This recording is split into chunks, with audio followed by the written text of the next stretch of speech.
Good evening, everyone. You're in the spotlight with Brian Gardner for this Thursday, December the 28th, 2017. Good to have you all here for our first and only show of the week and our last show of 2017. Hard to believe.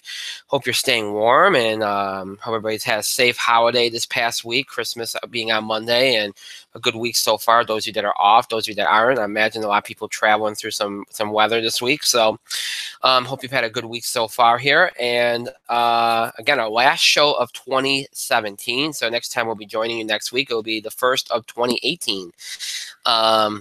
Again, it's crazy.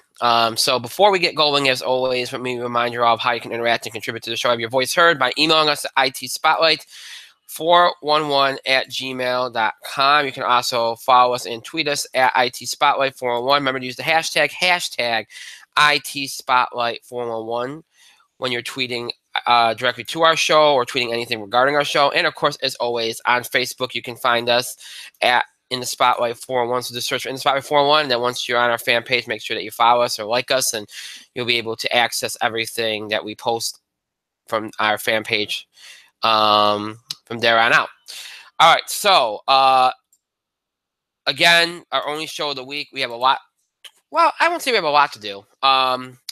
We have some, as I said last week, I said we do a bowl preview tonight. We're going to preview the bowl games that are still left on the board. In the past, we've done some things where we've done some segments where we previewed every single bowl game. It just became way too, way too tedious, and it just didn't get the job done, So, it just was too much to do and too much to worry about. So, I thought better just to do the big games, like everything from like New Year's Day, New Year's Eve on, because that's the games that people really kind of,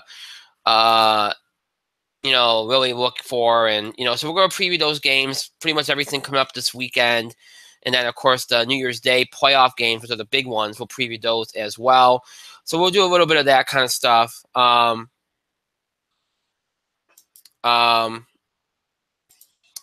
do that kind of stuff.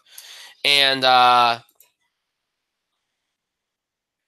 then we'll do, so I'm looking at, I'll explain what's going on with me in a minute, because there's a reason why I'm kind of looking at everything over here. So, so we'll do that. We'll look back at NFL Week 16, look ahead to Week 17, the last week of the NFL regular season. We'll look at that. It's hard to believe, but yeah, we'll look at it and make some previews and some picks. We'll back our picks from last week. We'll do all that. And then we have some entertainment stuff, box office beat, TV picks. The film picks will return next week. I don't want to get into that tonight. We have too much to do as it is. So, and then we have, we'll talk some WWE, talk about some of the big wrestling headlines that are going on, Raw and SmackDown from this week, which actually, you thought they'd be filler, but for the first time in a while, they weren't really filler. So, I mean, for first time during the holidays in a long time, they weren't really filler. So, we'll talk a little bit about those big developments in WWE, and we'll do all that here tonight on the program. So, a lot to look forward to here on this last show of 2017. Really quickly, though, I just saw this on Twitter. I'm going to bring it up as soon as I can pull up my information here. So, bear with me. I just saw on Twitter that Rose Marie, and a lot of people might not know who she is. She was on the Dick Van Dyke Show. She died at the age of 94 today. Now, I wasn't really around for, the 60s, obviously. But anybody that was and watched the Dick Van Dyke Show, she portrayed Sally Rogers, knows of Rose Marie, baby Rose Marie. She's an actor and comedian. And, if you ever seen that show, and I've seen it from time, maybe a couple minutes of it. I really haven't seen a whole lot of it. But again, she's somebody that if you saw the show, she stood out, and, she really paved the way for a lot of the characters that would, following footsteps of like characters that see on Mary Tyler Moore, that girl. A lot of shows that came after Dick Van Dyke, you saw characters very similar to Sally Rogers, and paved the way for characters like that. So pretty significant loss, and a 9-decade career. She began her career in 1938. So that's a long-standing career. God bless her. So we want to send our condolences to her family, friends, and fans, and may she rest in peace. Again, a significant loss. I just saw this, so and again, I'm not really familiar with her work, but I figured we should acknowledge that as we've seen it here. So, so yeah, I wanted to note that off the top of the show. Couple of things for next week. Before I forget about them, because I want to bring them up now. Next week, we'll be back with 2 shows. A lot of people ask me, will you do a show on Tuesday? And I said, yeah, because you know what? It's only Monday's New Year's Day. It's not that big of a thing. So, yeah, we will do a show on Tuesday night. We'll be kind of back to some normalcy next week. Again, next Thursday is when the In the Spotlight Film Award nomination ballots are due. So keep that in mind. Those are due next Thursday, January the 4th. A lot of you have already got them in, so you're already off and running. But yeah, so if you haven't got them in, get them in. But yeah, the deadline is next Thursday, and then a week from Thursday, we'll announce the nominations for the 8th annual In the Spotlight Film Awards. So that will obviously be very, very big show that week. But next week, pretty much a normal week. Tuesday, we'll do some sports. We'll do some entertainment. We'll do our first NFL playoff preview. Not entertainment, sports and wrestling, I should say. We'll do on Tuesday, and so we'll do some NFL. We'll do a little bit of everything. That show, college basketball, will be heating up this week with conference play firmly getting going. So we'll do some stuff with that. And then on Thursday, we'll do some entertainment. And there's going to be something else. I don't want to announce anything yet. As to what else we're going to be doing other than the usual box office, film, TV picks, that kind of thing. I don't want to announce anything yet. We'll talk more about it on Tuesday, but there will be something else we're going to be doing on Thursday. It might be something I mentioned that I wanted to do. Or it could be something that I've never mentioned that I wanted to do. It might be something completely random that I haven't mentioned before. So we'll figure that out, and we'll address it on Tuesday when we come back after this weekend. So so we'll get into that on Tuesday. So just hang tight on that. We'll get into that and give you all an idea of what's going to be going down on Thursday's show. All right, so that's a little bit of info into next week. And really, we're going to be following a normal schedule for the most part in January. February, it's going to be when probably from the first week of February on, that's when things are going to be a little bit different. So we'll get into all that as January progresses, and I don't want to get into it firmly right now because it's too soon and people are still in holiday mode. They'll forget, and it won't be a good thing. So yeah. All right, so we're good to go. Now, here's the thing. You might notice I'm trailing off and I'm kind of distracted. Here's what's going on. Anybody that knows my prep, okay, that I do before the show, I usually do an outline. I usually have notes. Now, they're not detailed notes, okay? They're just bullet points, and they're essentially just they're cues, essentially. Topic cues, and and I put the stuff that I have to do every show on there just because I don't want to forget to do it. I don't have those today. I have some of the basic framework based on memory that I put in every collection of notes that I have. But other than that, I don't have notes for tonight because I'm all, the way that we chose to do this, okay? And this is because of the holiday being on Monday. Not doing a show on Tuesday. We didn't do a show last Thursday. Did we do a show last Thursday? I can't remember if we did a show last Thursday. Yeah, no, we didn't do a show last Thursday. So we didn't do a show last Thursday. So I'm kind of out of practice. And then when I said, it's been one of those weird weeks that's kind of like a blur, where you're like, it's really Thursday. Oh yeah, by the way, you're doing a show tonight. That was kind of my reaction at 2:00 this afternoon. So bear with me here. I don't have, I have an idea of what we're doing. I know what was in my mind as to what we were doing, but you know what? It's not going to be the most organized on my part. So, that's what happens when you don't have notes. But just bear with me here tonight, and we'll get through it together. It'll be cool. It'll be all right. So no worries. We're allow me to welcome in my co-host who has been on for a little bit here, and I'm sure he's been waiting very, very patiently. Mike, you're in the spotlight. Yes. Been okay had we not had another show this week. Fortunately, here we are. It's Thursday, I suppose. Wednesday. Yeah.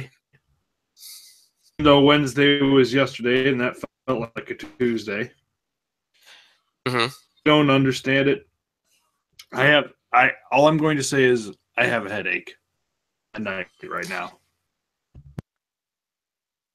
It is, it's weird because I've always said you love holidays on a Monday or on a Friday because you get that extra. Well, sometimes you do, not always, but but some people like them. But it does throw your whole week off because you feel like you're a day behind. Like I felt like today was Wednesday. But I mean, it's cool in a way because tomorrow would feel like a Thursday and it's going to be Friday, so that means the weekend's here. But it is what it is. But anyway, we got a lot to do. Let's stop talking about generalities and let's just move on here. NFL and kind of look back at things here and look, the league. Oh gosh, we know how this season started. We know all the problems the season has had. And then, over the last month or so, it's like, oh, yeah, look, we got so many teams with good records, double-digit wins. Oh, yeah, I mean, yeah, so what? Half the league's mediocre, and that's why these records are what they are.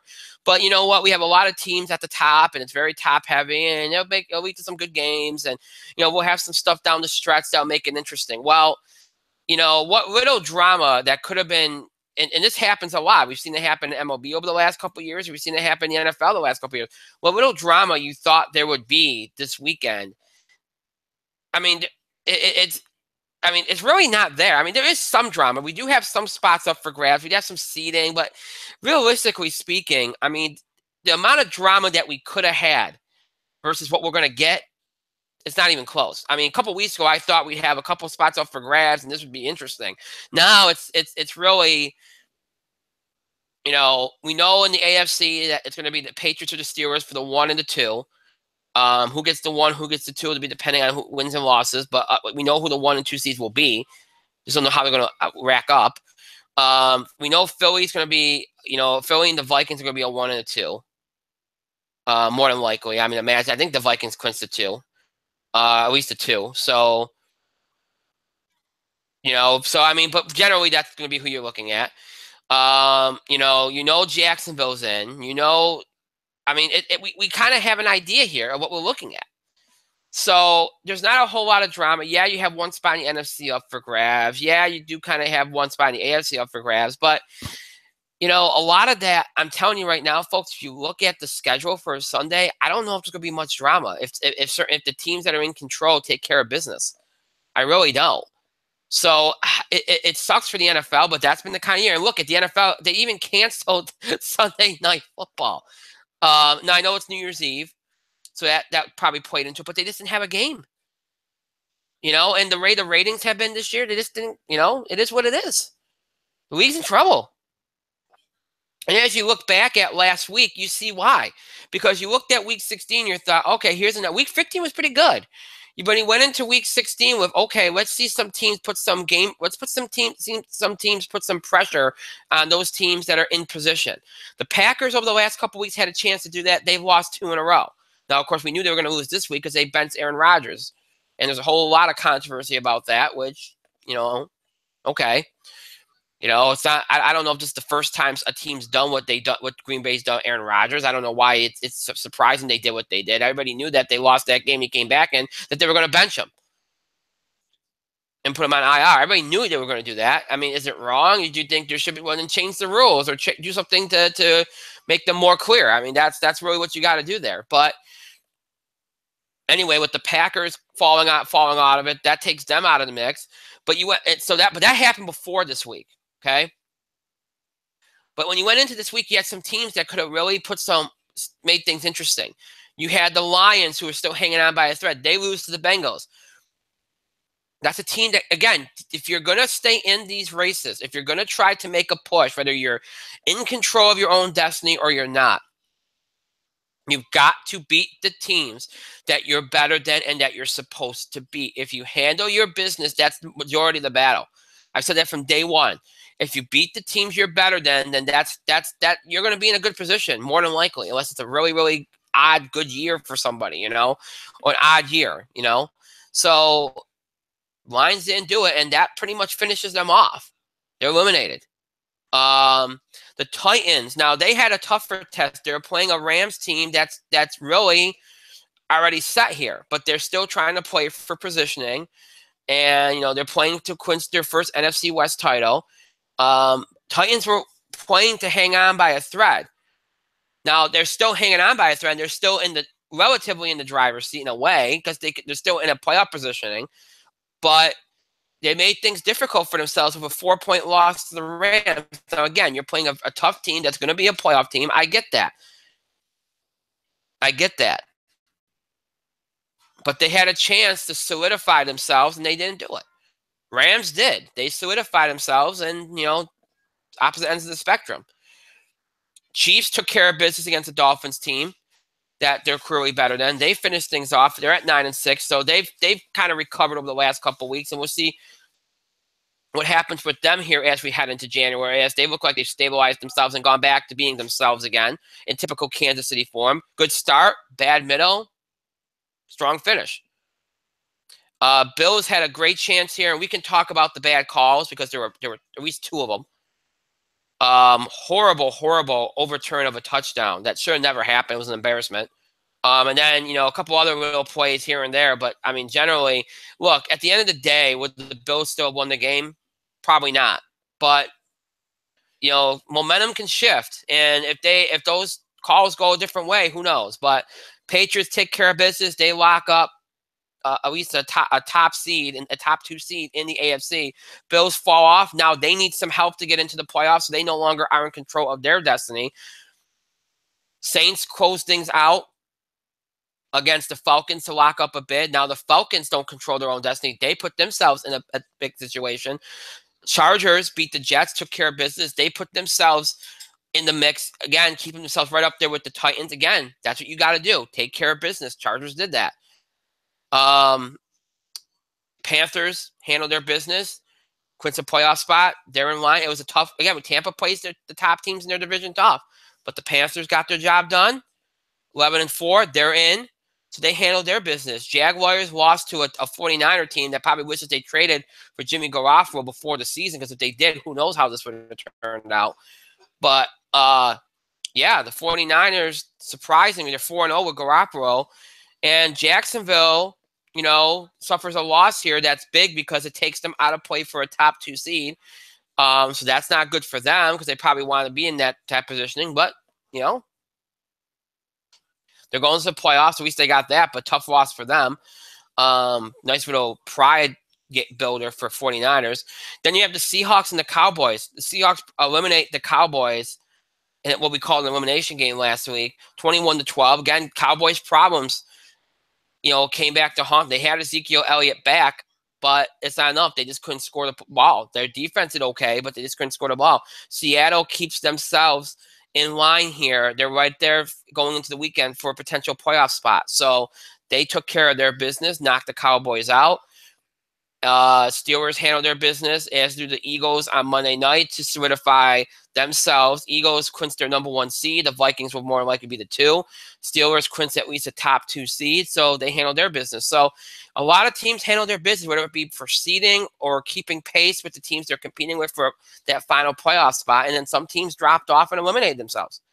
And that was the story of Week 16. But a lot of these games that we thought had the potential to be dramatic, be good games, did not turn out that way. Patriots Bills was okay for about a half. Seahawks Cowboys was all right, wasn't great. Panthers Buccaneers ended up being okay for a game that we weren't really looking for because we figured the Panthers would find a way to win it. Saints Falcons was all right, wasn't great. Rams Titans was probably the best of the group, to be honest. The Ravens took care of business on Saturday against the Colts. So They're in position now. So again, not a whole lot of drama left on the board. You got the final NFC playoff spot, which you got two teams tied for, and you got the final AFC playoff spot, which you got two teams tied for, with one team within shouting distance. So not a lot. I mean, yeah, we'll have to figure out how the top two seeds play in each the Philly clinched the one. But who will be the one in the AFC? New England or Pittsburgh? Who will be the two? Whoever's not the one will be the two. Will the Vikings be definitely the two? They should be. If they lose, they might not be. So very few things left to be handled. And if you look at our picks from last week, Seahawks over Cowboys, I had that. That was a win. Saints over Falcons, I had that. That was a win.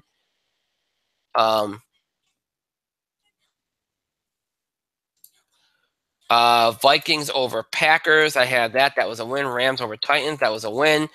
Patriots over Bills, that was a win. Eagles over Raiders, that was, I didn't really go out on a limb too much. I went 6-0 on the week, which is good. I'm finishing strong here as we go into week 17. So good week of picks for me. Again, these games have not been, these games have not been great. I mean, for the most part this year. We've had we had a couple good weeks in between, but sometimes we looked at it and said, oh, these games might be good. They turn out good, but that's been very few and far between. And most of the time they've been disappointing. And the NFL is going to go into next week, with, again, some drama, but not nearly as much as they could have had.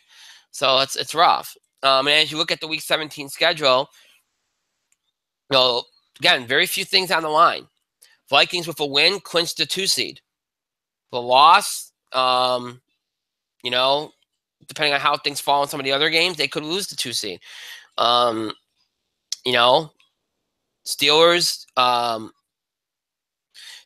win and the Patriots lose. Then Steelers go 12-3, right? So if they win, they're 13-3.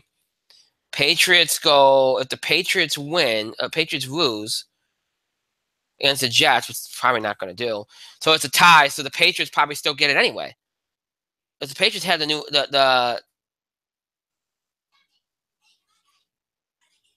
Oh, no, okay, the Steelers and Patriots are tied right now. All right, so I forgot. Okay, all right. So if the Steelers win, the Patriots lose, then the Steelers are the 1, the Patriots are the 2. If they both win, the Patriots are the 1.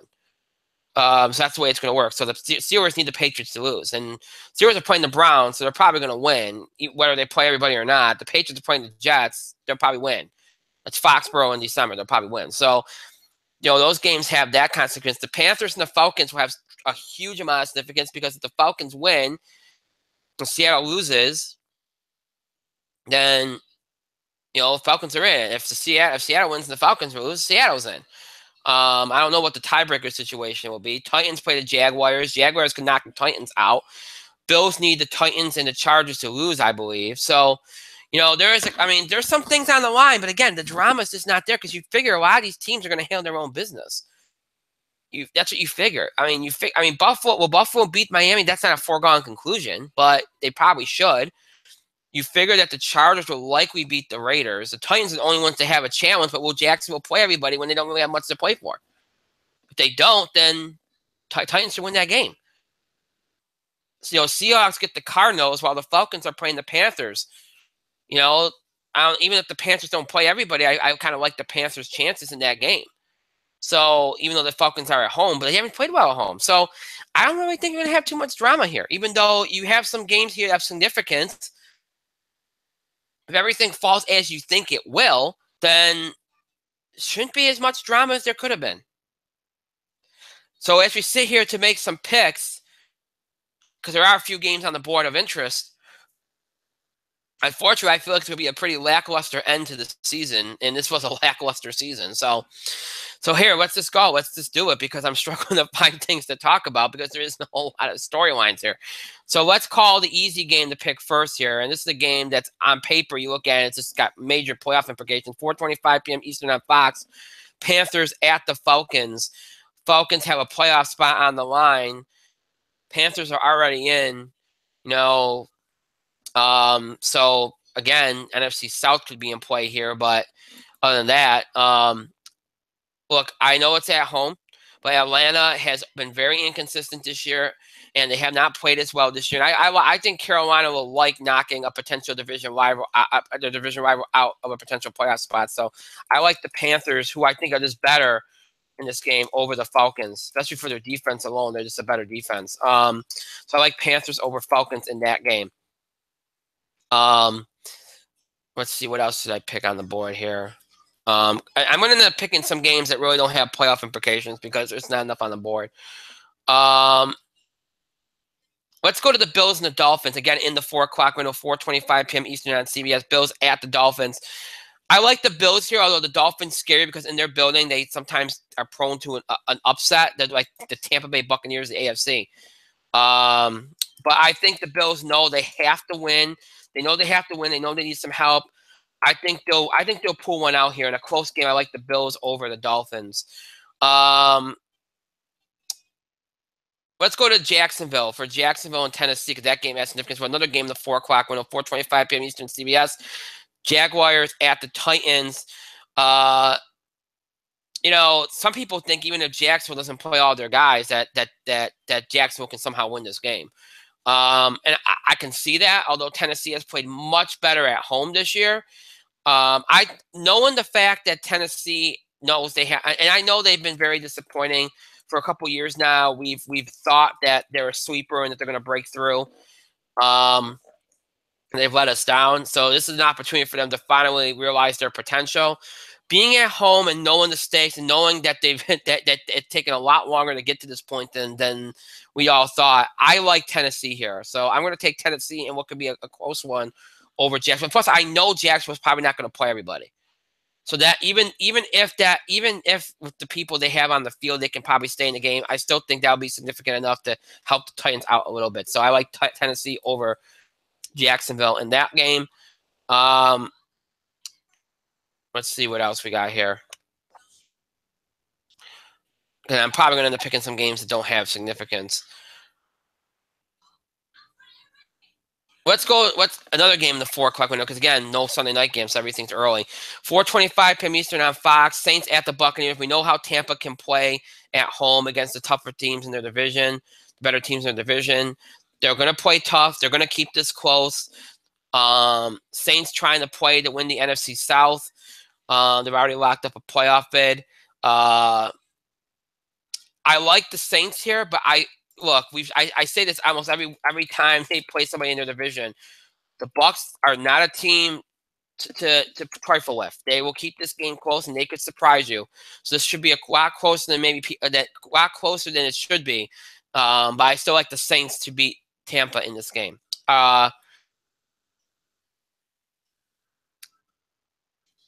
Let's pick another game in the 4 o'clock. I'm trying to stick to the games that have playoff implications that I think might be close. I'm trying not to go to a game that has no implications at all. 4:25 p.m. Eastern on CBS. The Bengals at the Ravens. The Ravens win, they're in. If they lose, then who knows? The Bengals just pulled a rabbit out of a hat last week and played spoiler.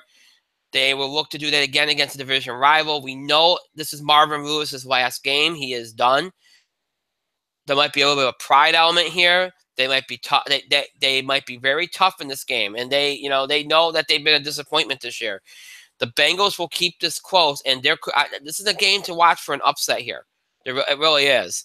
I like the Ravens here because I know they've been really in the last couple of weeks playing really, really strong, and you could tell they've wanted to close the deal here and get back to the playoffs. But don't be surprised with Cincinnati. This game will surprise some people, I think, of how close it's going to be. I'm picking the Ravens, but be careful with the Bengals in this game. All right, so one more game to pick. You know what? Again, sticking with the theme of trying to pick the games with playoff implications that could potentially be close.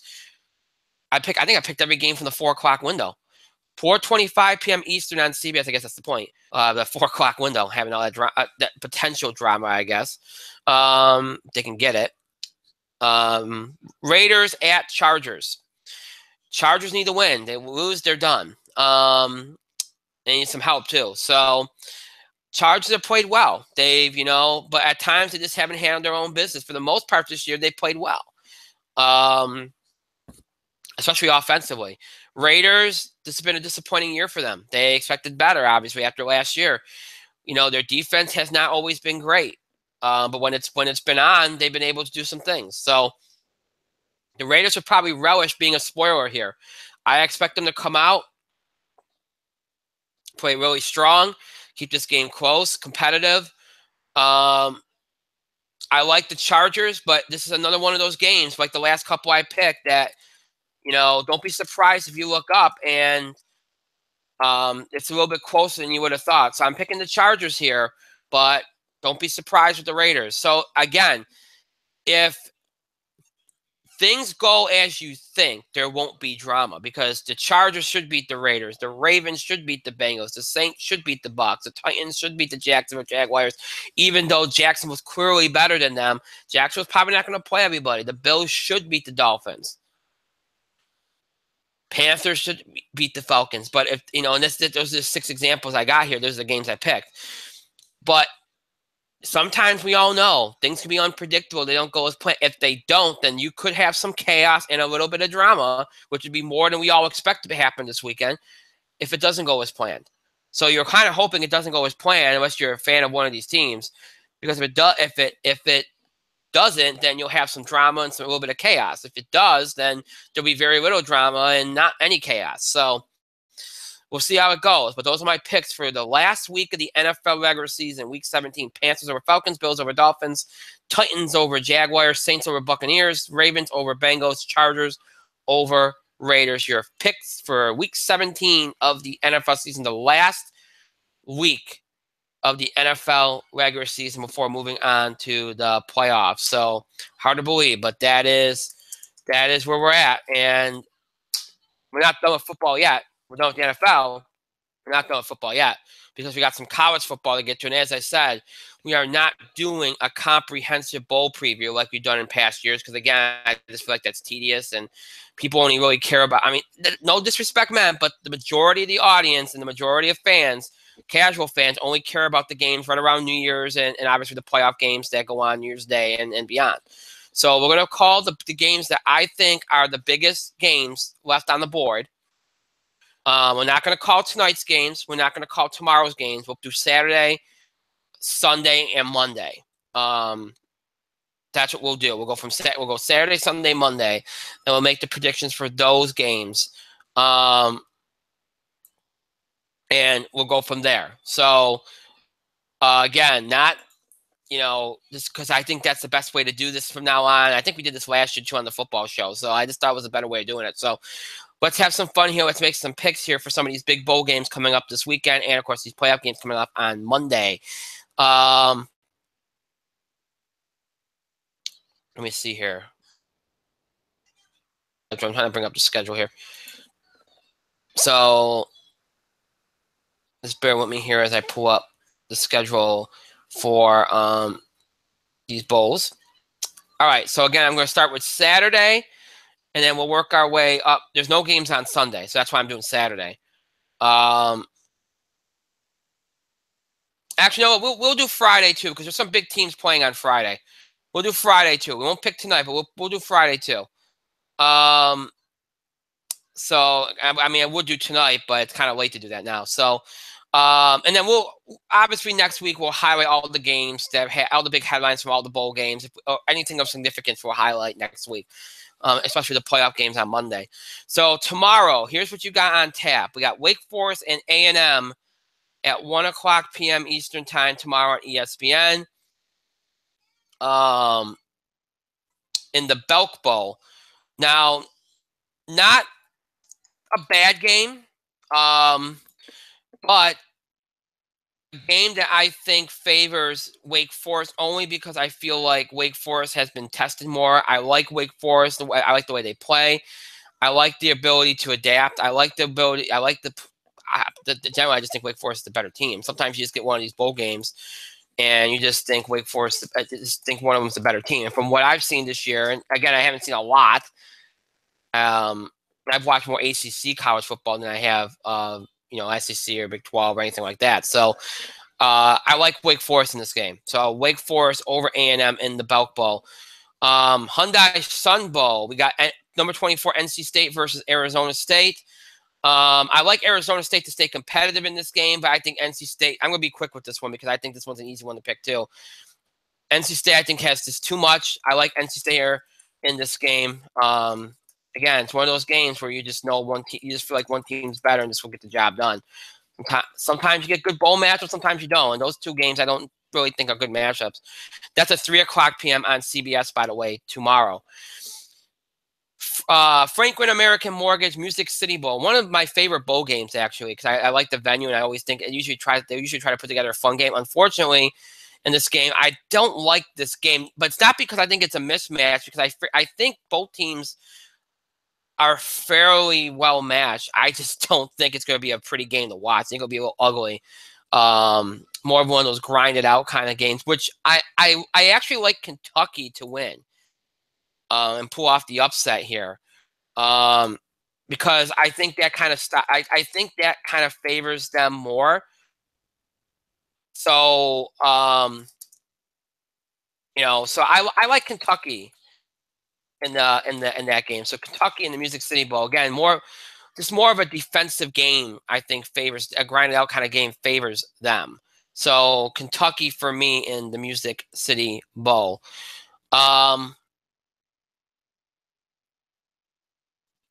All right, let's go to the next game on the docket, which is obviously the biggest game of the day.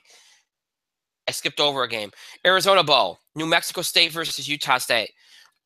I like this game. I like this game. I think it's going to be a very, very close game. Evenly matched. Both teams have good athleticism. Both teams very dynamic. Both teams very well balanced on offense for the running game, and I like this game. So tough one to call. So it's really a crapshoot. I'll pick. Sometimes you go with instinct, folks, when you pick these kind of games. Sometimes you go with instinct. I'm going with Utah State. Because honestly, I can't think of one reason there to tilt one way other than just go with your gut. I'm going with Utah State. All right, the big game tomorrow, the Cotton Bowl, between two classic teams, number 8 USC and number 5 Ohio State. Ohio State's been very banged up this year. They've lost their quarterback. They've had some issues at times, particularly on offense. USC has been very up and down this year. They've been very inconsistent. At one point, we thought USC might be a national championship contender. Fell off, almost fell out of the rankings, and just generally was just up and down this year. Which USC team shows up? Is Ohio State healthy enough to pull this off? Do they have enough? That's really the two factors you have on both sides here. With that in mind, this is Urban Meyer we're talking about. Sometimes I think coaching makes a big difference in a game like this. And I think that's what's going to happen here. I trust Urban Meyer more. I trust Ohio State a little more. I think they've been more consistent. I think Ohio State's problem has been a lot of it's been injuries, and I think a lot of it's just been having people in the right places at the right time, and just generally personnel-wise has been the issue for Ohio State more so than inconsistency. So I like Ohio State in this game. And I think it's going to be a fun game. I really do. Two classic teams playing each other, but I like Ohio State in what should be a very fun game tomorrow night, 8:30 p.m. on ESPN. By the way, the New Mexico State-Utah State game, CBS Sports Network, 5:30 p.m. Eastern. Kentucky Northwestern, 4:30 p.m. on ESPN. So that's tomorrow's games. Those are the 29th. Saturday, again, no games on Sunday because of the NFL. That's the way it works,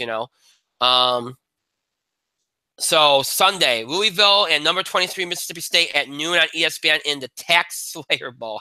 I love these names. Tax Slayer Bowl. Very cool name. Too bad it's not a good game. Louisville's all offense and no defense. Mississippi State skews more defensively than it does offensively. Which one's going to win out, offense or maybe or defense? That's really what it comes down to. I think Louisville has the better quarterback. We know what he can do. We know he's an elite level player. To me, in those kind of situations, that's what matters in these kind of games sometimes. Sometimes just having the better players, therefore you have the better team. I like Louisville, even though, again, that would be an upset theoretically, but I think Louisville's got the better player, the more elite level player, and some better players around him than Mississippi State does. So Louisville for me in that game. Liberty Bowl, Iowa State at number 20 Memphis, 12:30 p.m. Eastern on ABC. Not a game I like, I'll tell you that. It's not a game I would seek out. Another one of those games, I think the better team is the unranked one. I think Iowa State's better. Memphis, I think, is I don't know. I don't really think Memphis has been truly tested this year. I think they're going to have a lot of trouble with the kind of games that Ohio State, the kind of game that Iowa State brings, the kind of team that they are. I don't think Memphis is going to match up well with. And I don't think, again, sometimes it's just about who's the better team. I think Iowa State's the better team. They've been more tested. I like Iowa State in this game. I don't even think it's going to be that good of a game, to be honest. Fiesta Bowl. We all know that kind of game. Number 11, Washington versus number 9, Penn State, 4 o'clock p.m. Eastern on ESPN. Good game. Good game. Should be some good offense. To me, it comes down to a couple things. It comes down to possession, time of possession. It comes down to late game play calling. It comes down to realistically speaking, who's going to have that poise late, I think. Because I think both these teams have had really good years. I think both these teams have demonstrated that they're both very talented and are strong on both sides of the football. I think, again, it just comes down to poise late in the game in this kind of environment, a big bowl game. Who will have the poise late and make the plays late? I think I trust Penn State more to do it than Washington. So I'm going to go with Penn State there in what should be a fairly interesting, evenly matched game. And then we have the Capital One Orange Bowl, number 6 Wisconsin, number 10 Miami, 8 o'clock p.m. Eastern on ESPN. That's a good game. At one point we thought either one of these two teams could be in the playoffs. They're both very good teams. Wisconsin is more of the defensive team. Miami is more of a balanced kind of offense-defense team. I like Wisconsin because I think they can suffocate you on defense. I think they'll try to impose their will, make this their kind of grinded out defensive-oriented game. Miami can deal with physicality, but I think it's not just physicality with Wisconsin. There's a good defensive team, and I think they're gonna and we always talk about this with bowl games. When you haven't played in a while, these games tend to be a little bit rough, at least at the outset anyway. Sometimes you get going, sometimes you don't. The game, if you don't get going, the game ends up ugly anyway. If you do get going, sometimes it's too late by the time you finally get around to getting your offense going. Because that's usually what you struggle with is your offense. Defense comes easy if you're good enough on defense. But offense, you struggle because you haven't played in a while and you're rusty. So, if you're already rusty offensively and then you're playing a good defensive team, you could dig yourself a pretty big hole quick. And that's something I worry about with this game for Miami because Wisconsin is a very good defensive team. And that, to me, is the big difference in this game. So I like Wisconsin to beat Miami in the Orange Bowl. Now, New Year's Day, a huge day of college football. Some big bowl games culminating in, of course, the two big playoff games, semifinal playoff games late.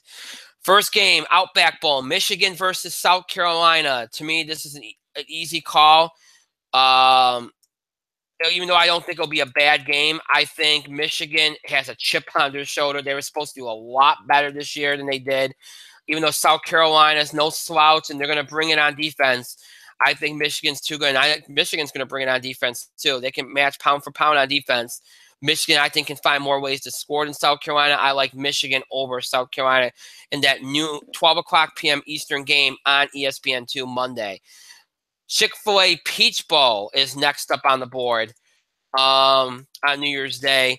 That game at 12:30 p.m. Eastern on ESPN. Number 12 UCF versus number 7 Auburn. To me, this is a bad game. It's a bad game. You'll be looking for the Michigan South Carolina game in this window, or maybe LSU Notre Dame at 1 because I think this is a bad game. Auburn's so really better. We saw what Auburn did in the SEC this year. They're a much better team. Defensively, they're going to suffocate UCF. Offensively, they'll get the job done. I think this game will be over pretty quick. I like Auburn. Even though you worry about Russ and stuff like this, I think Auburn's is so much better. Auburn over UCF. Citrus Bowl, number 14 Notre Dame versus number 17 LSU at 1 o'clock p.m. Eastern on ABC. The Citrus Bowl, a good game between two teams that had bigger aspirations. It's never materialized. Notre Dame was far more consistent than LSU. I think Notre Dame's far better than LSU, but I think LSU, I worry about Notre Dame with the rust factor because I think they're a team that will be very susceptible to it offensively. I think they might come out struggling on offense. If they dig themselves too big of a hole early, then LSU has a chance here, and I think that could happen. I'm still going to pick Notre Dame only because of the whole, I think they're just a better team. But this game worries me if I'm a Notre Dame fan, because I think if Notre Dame doesn't come out strong on offense at the beginning of the game and they dig themselves too much of a hole, it's going to be hard to climb out of it against LSU. But I'll go with Notre Dame with a little bit of hesitation. All right, now the two playoff games. Starting at 5 o'clock p.m. Eastern on ESPN. The Rose Bowl game, number 3 Georgia versus number 2 Oklahoma. This figures to be, both playoff games figure to be good games. But to me, this could end up being the closer of the two, and I'll explain why in just a moment. This game to me, first of all, obviously we know what Georgia can do defensively, but they're a very, very resourceful offensive team. They take what's given to them. They don't force the issue, and I think that's key against Oklahoma. Because Oklahoma relies on a lot of mistakes to kind of get themselves going. Yes, they're very skilled offensively. We know about Mayfield and everything. We know they can score points, but Georgia's gonna hurt you there. They're gonna hold you down on defense. That's gonna happen. And even if Oklahoma doesn't have a rust issue, because we know something again when you haven't played in a while offensively, it might be hard at the start. Even if Oklahoma doesn't have that issue. Okay? Even if Oklahoma doesn't have that issue, Georgia's going to make it very hard for them to score. They are not going to run amok here. It's not going to happen on Georgia. So Oklahoma can forget about that, and that's where Georgia can get them. And if Oklahoma has the rust factor on top of the fact that they're already going to be held down offensively, that doesn't bode well. So a little bit worrisome here if you're an Oklahoma fan. I think Oklahoma's the better team, the more dynamic team. On offense, at least, especially since I think they have better offensive players. But I think when you look at Georgia with the defense and the fact that they can find ways to get it done, that alone makes it a possibility that Georgia can pull this off. I'm picking Oklahoma because I think that they'll find a way to get it done. I really do. I think they'll find a way to put enough points on the board to get it done. But this is going to be a close game. It's going to be lower scoring than people think it will be. I think people figure Georgia will hold the score down a little bit, but I think people still think it'll get in the 20s. I would not be surprised to see it lower than that. They come out strong on offense. If they do, then maybe it gets in the 20s, and that's, But I don't think there's going to be any game that you see high scores in the 30s and 40s. I just don't see it. But I'll take Oklahoma here. And then we got the Sugar Bowl, which is the nightcap game, the second playoff game. Second semifinal between number 4 Alabama and number 1 Clemson, a rematch. The third chapter in this epic rivalry. Alabama wants to get this done. They want revenge. They can't stand to even look at Clemson right now. Clemson, other than the loss to Syracuse, has had a good year. Had a good 2 years. We know how good Clemson is. Are they as good as they were last year? I don't think so, but neither is Alabama. Look, Alabama's lucky they're even here. They needed help to get in here, and they got it. That's the only reason why they're here. Alabama is not as good as they have been in the past. Yes, they can still get the job done. They're good on both sides, good enough on both sides of the ball to win this game and win a national championship, but they're not on that surreal kind of level that it's hard to even fathom them, losing a game. So to me, this is a little bit more evenly matched than the past couple years where, in a lot of ways we thought Alabama was a huge favorite. I don't think anybody's a huge favorite in this game. I think it's a very evenly matched game. And let me just say this. It's very hard for me to imagine Alabama losing to Clemson again here. It is. The last couple years, and also what Alabama has gone through this year. They've struggled here a little bit. Even when they won games late in the season, they didn't look the same. And we saw how they needed help to get into this spot. So I think Alabama comes in here with a little bit of a chip on their shoulder. I think Alabama comes in here thinking that they're more of an underdog than they've ever been in the past. And I think that's something that they might relish a little bit, that people aren't going, I see a lot of people picking against them. So I'm going to go with Alabama. I'm going to go with Alabama here, pulling this off. And, will it be an upset? Theoretically, it will be. But, it's Alabama, so it's hard to imagine ever picking Alabama in an upset. But I'll go with Alabama here. I think this will be a competitive game, and I think Alabama make the plays late this time, and they'll get the job done. So Alabama over Clemson in the second semifinal, which will take place at 8:45 p.m. Eastern on ESPN. So that takes us right through New Year's Day. Obviously, the national championship game will take place on Monday, January 8th. We'll pick that next week. So that takes us through the last few days of bowl games, right leading up to the playoff semifinals on Monday night. So here are the picks that we made for these final few days of bowl games and, of course, playoff games here. The Belk Bowl, Wake Forest, Sun Bowl, NC State, Music City Bowl, Kentucky, Arizona Bowl, Utah State, Cotton Bowl, Ohio State, Tax Fair Bowl, Louisville, Liberty Bowl, Iowa State, Fiesta Bowl, Penn State, Orange Bowl, Wisconsin, Outback Bowl, Michigan, Peach Bowl, Auburn, Citrus Bowl, Notre Dame, Rose Bowl, Oklahoma, and Sugar Bowl, Alabama. So those are my bowl predictions and playoff semifinal predictions. Obviously, we'll talk next week about how everything turns out and preview the national championship, all that stuff on next week's show, next Tuesday. Our next show, we'll talk over all of that. And I think the two semifinal playoff games on Monday night are going to be very, very good. And I think there's a few bowl games. I think the Orange Bowl won't be bad. I think the Fiesta Bowl won't be bad. I think there are a few games on the board that aren't going to be bad, but some of them I think might be a little ugly. Some of them I think are mismatches. I think they did a better job this year with the bowl selection than they did last, but see, maybe we'll get surprised. There'll be more games on the board that are interesting. We'll see. So, okay, bowl predictions done, NFL done, football done. We're moving on. Not much in the way of baseball over the past week. Things have quieted down with the holidays. That's what kind of happens. Not a whole lot going on, so we won't really go into too much. We won't go into anything there. Nothing else in sports outside of football and, of course, college basketball. We'll talk college basketball right now because that's really the only other thing really going on. NBA had a good Christmas day. Let me just bring that up real quick. Good Christmas day. The big game, obviously, Golden State, Cleveland. Golden State pulls it off. But again, it's still early, and we've seen this before. We know what happens early in the season. It doesn't really factor much into the late season. So, NBA is still in that phase where, there's a couple interesting things going on, but you're reluctant to kind of go into full detail on it because it's still early enough. Once you get to the All-Star break in February, that's when you start to go, all right, let's see what we got here and let's go down the stretch here. So, but they had a good Christmas day. I thought they had a lot of good games. They had some good stuff going on, if you caught any of it. So, but they had a good Christmas day. But again, outside of football, NFL, and college, the only other big thing going on right now is college basketball. And again, even that went into a lull.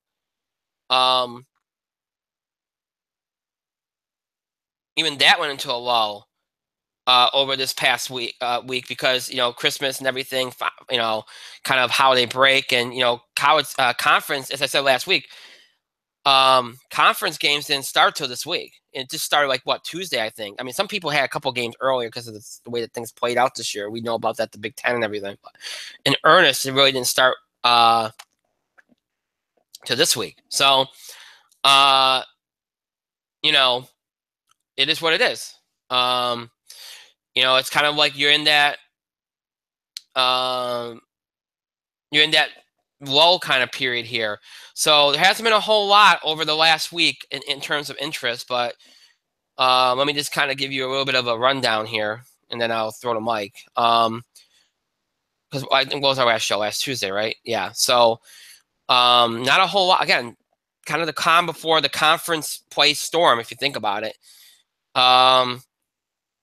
Let's see. Well, we did have the big upset last Wednesday with Wofford beating North Carolina, 79-75. That one was huge.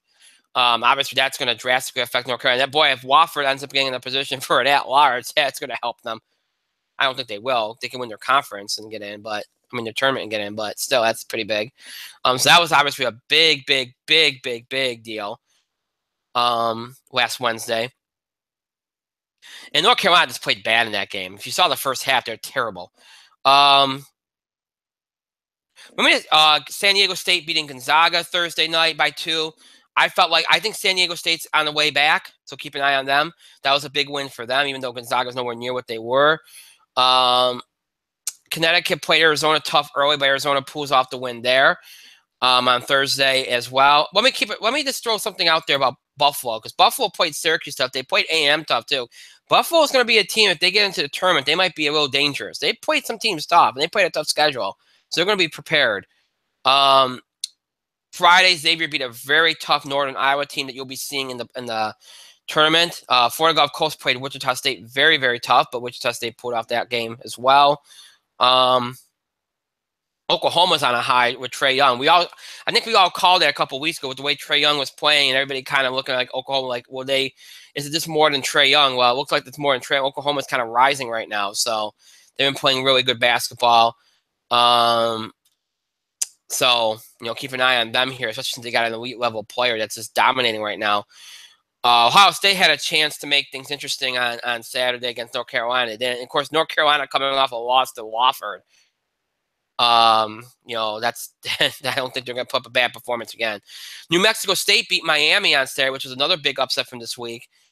And again, that's another team to keep an eye on from a bracket buster standpoint. They're 11-2. So keep them in mind here at large-wise later on. If they don't somehow win their conference tournament, they could be in play, perhaps, if things play the same way. UCLA beat Kentucky 83-75, a Kentucky team that nobody can really figure out. They haven't been exactly tested, and now they're 9-2.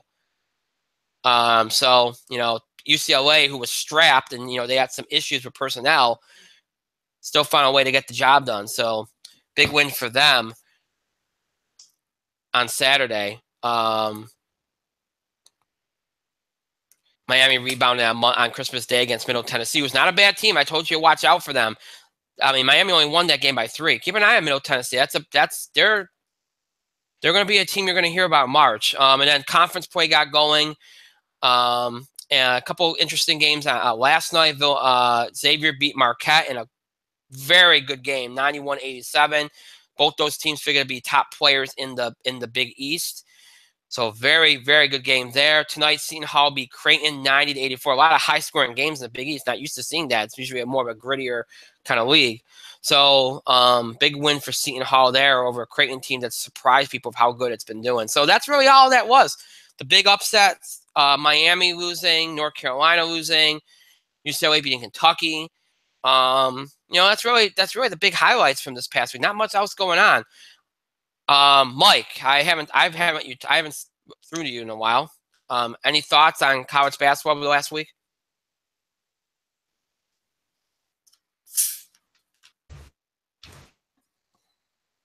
You dick.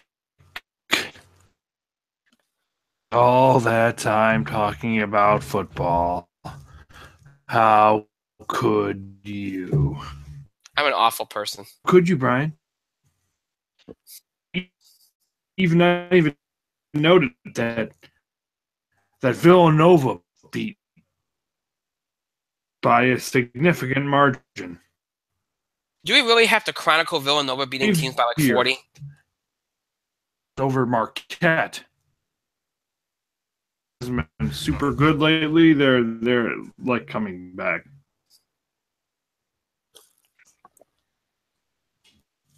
Yes.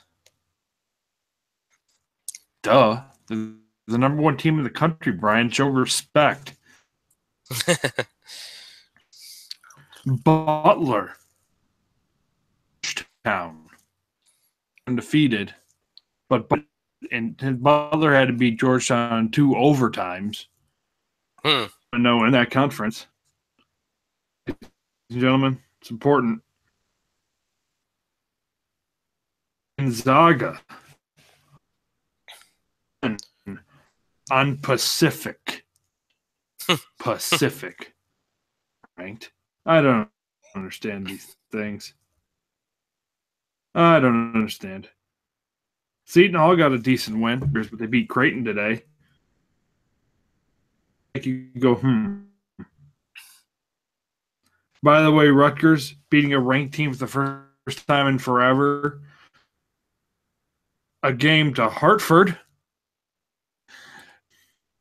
Rutgers, they play up to their competition. They play down to their competition. So if you're a fan of Rutgers, but I mean, college basketball, it's not exactly on fire right now. It's not exactly not on fire. Important things that are happening. North Carolina lost to Wofford, sure, but they came back the next game and literally ran Ohio State out of their gym. This season's kind of varied, and UCLA got that one in Kentucky, like you noted. Was 6th in the country. State. Christmas Day beat Middle Tennessee by 3. Important things happening in the college basketball world, and there are upsets happening almost every time. And I don't even want to talk about the fact that Syracuse lost to St. Bonaventure because Syracuse, for some reason, doesn't know how to play two halves of basketball. Nobody will ever win a title not knowing how to play two halves of basketball. Teams in the country. Team that was number 1 and undefeated, if you remember correctly, it was years ago now. Only played one half of basketball all year. Right. But when it came time in the NCAA tournament, they lost. Down so hard in the gym because they only played one half of basketball. There was a Kentucky team a few years ago. Very, very good. Even though they're Kentucky and one and done's and another yada, yada, yada. Able to play one half of basketball, so they were ripe for the picking, and they didn't win it either. I think this Syracuse team is very good. They're not all there yet, but I think they'll get there by the end of the year. But if they don't learn how to play two halves of basketball, shit.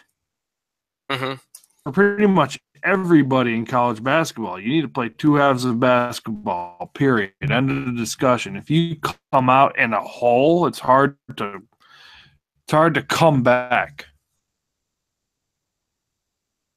Few teams in college basketball kind of struggle with that. Not just Syracuse. There are a few other teams in college basketball that struggle with that. I'm trying to think, but this headache is fucking with my think. I want to say Arizona is one of those teams I think I've seen go with the two halves of basketball thing, but Arizona sucks anyway. I would say Gonzaga, but I hate Gonzaga, so I mean.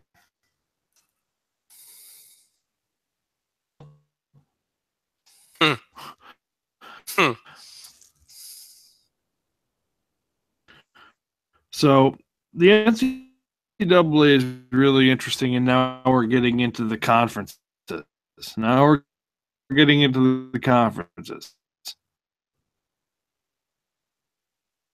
We had a couple of interesting matches, but now we're in the For the next 3 months, these up on each other and start talking about the eye test, and I'm going to want to drive a nail right because, of course, as you know, is the winning factor, right? Right, Brian?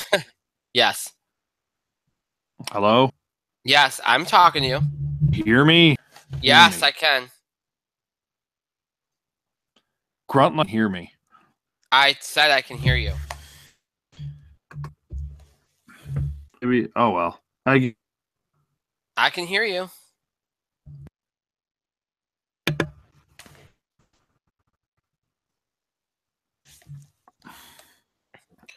I can hear you.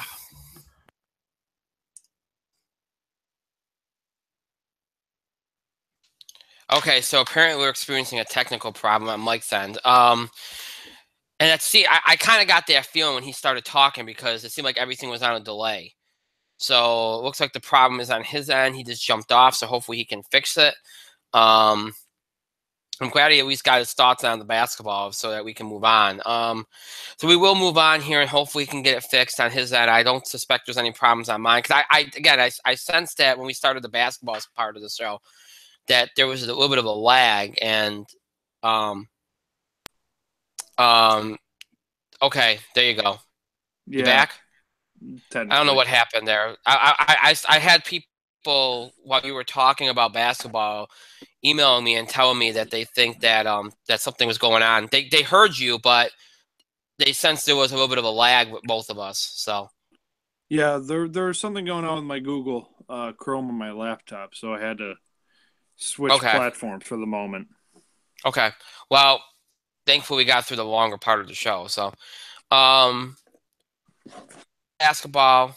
And this week's going to be more interesting because you got conference play and you know that kind of thing. And there's a host of games to look at, like Syracuse Virginia Tech on Sunday, Duke Florida State. I'm not going to go over every game. There's a lot of games, but we'll talk about them next week. There's a lot of big conference games to start. And look, I've said it before and I'll say it again. You don't want to get off to a bad start in conference because we've seen it time and time again. You know, we saw it last year. Just because you get double-digit conference wins does not automatically mean that you get into the tournament. It's true.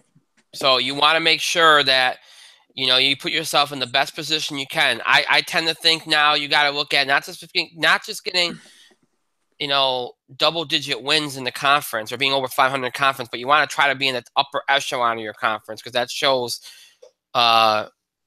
versatility and it shows that you can, you know, play tough and be in there and you know, compete and have a chance, especially if you're in a conference like the ACC. If you can end up in the top, maybe top 8 in the ACC, I think you're in good shape. If you're an ACC team, if you're in another conference, it might be a different story. But you know, top 8 in the ACC this year, top 5 in the Big East will be good this year too, because the Big East is going to be great this year, I think.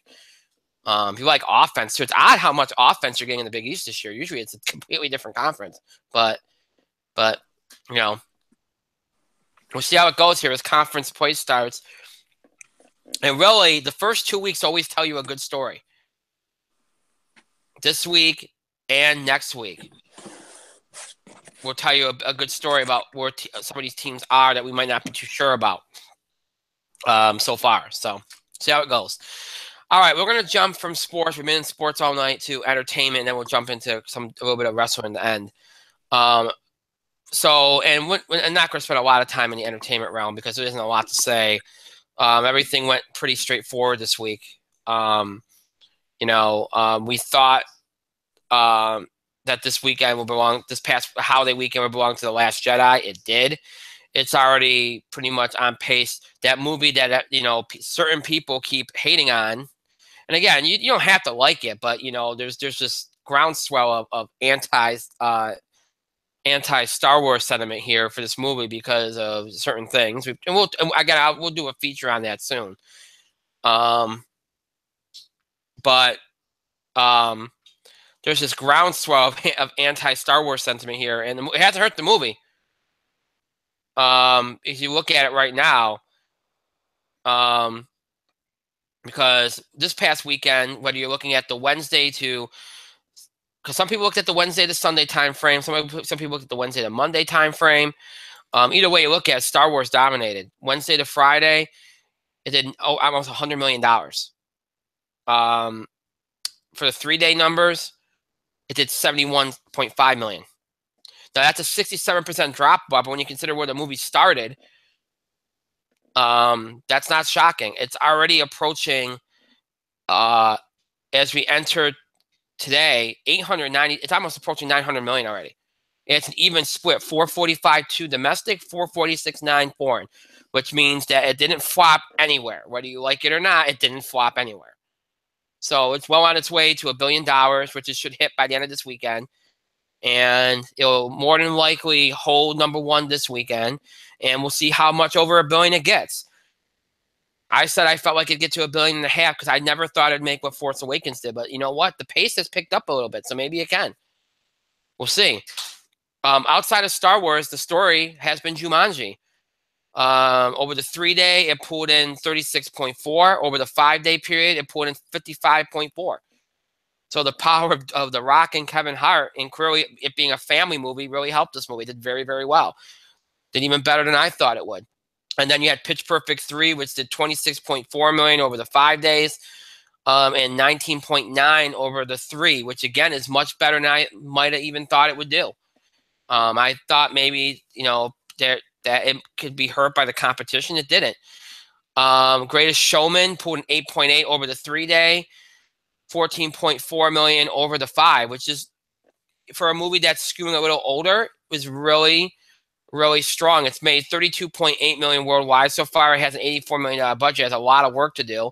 I feel like they probably should have waited on this till next year, but you know what? It is what it is. They want to get in for award season. So, but if you look at this, the 3 new releases, 55 for the 5-day, 55.4, 26.4, 14.4. Those 3 movies doing what they did, that's not bad. I mean, 2 of the new releases flopped, but the strongest contenders, and these 3 movies did pretty well. And then when you consider what Star Wars did, it makes it even look better at what they did.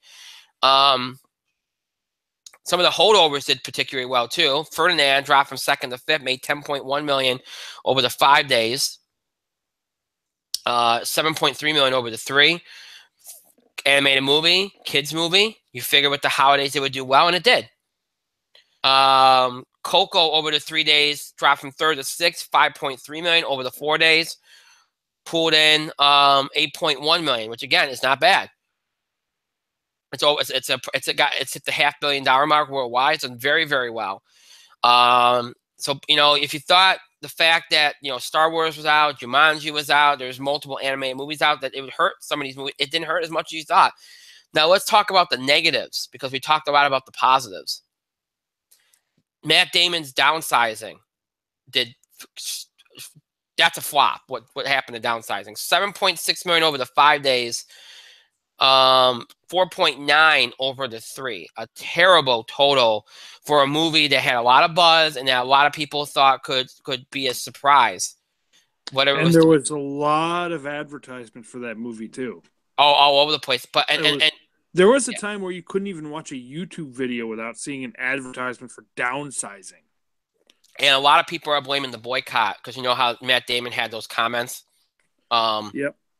I don't think that probably affected the movie as much as some people think. No, I was just about to say, I'm not saying it didn't have an impact. It could have had a little bit of one.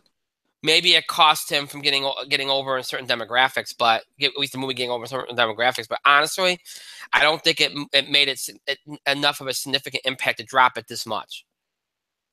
I really don't. I just think people just rejected the movie. The movie wasn't a strong enough concept, I think, for like a big thing like this. However, it's made enough money to where the Oscars might think it's so low budget it might actually win. Right. So expect to see Downsizing as the best picture, as the indie kind of darling.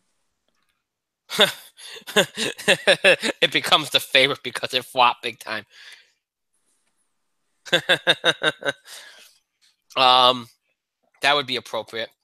Outside of that, something kind of surprised people this over the 5-day period, actually over the 3-day as well. Darkest Hour, which expanded its release by 722 theaters, moved from 16th to 8th for the 5-day period, pulling in $5.5 million. This is the movie starring Gary Oldman, John Hurt, and Ben Mendelsohn, which again they're saying could be Gary Oldman's Oscar. Him as Winston Churchill and apparently a career-defining performance by him. Did a lot better than people thought. Again, I gave you the 5-day number. Over the 3-day, only 3.8, but still very, very good. And didn't expect it to do what it did. So that movie kind of surprised. And then there's another new release this weekend, Father Figures, which pulled in 5.4 over the 5 days, and 3.2 over the 3 days. Again, it skewed older. We all thought it would fall in between the cracks, and it kind of did. So no surprises there. Other than that, no other big stories. I mean, The Shape of Water, which expanded its release by 572 theaters, and it's again a movie that's got a lot of Oscar buzz. Moved up from 12th to 10th, pulled in 4.4 for the 5 days. $3 million for the 3. Wonder continued to do okay. I mean, other than that, Disaster Artist thing pulled in 884,000 on the 3-day total. It's up to 19.3 million worldwide.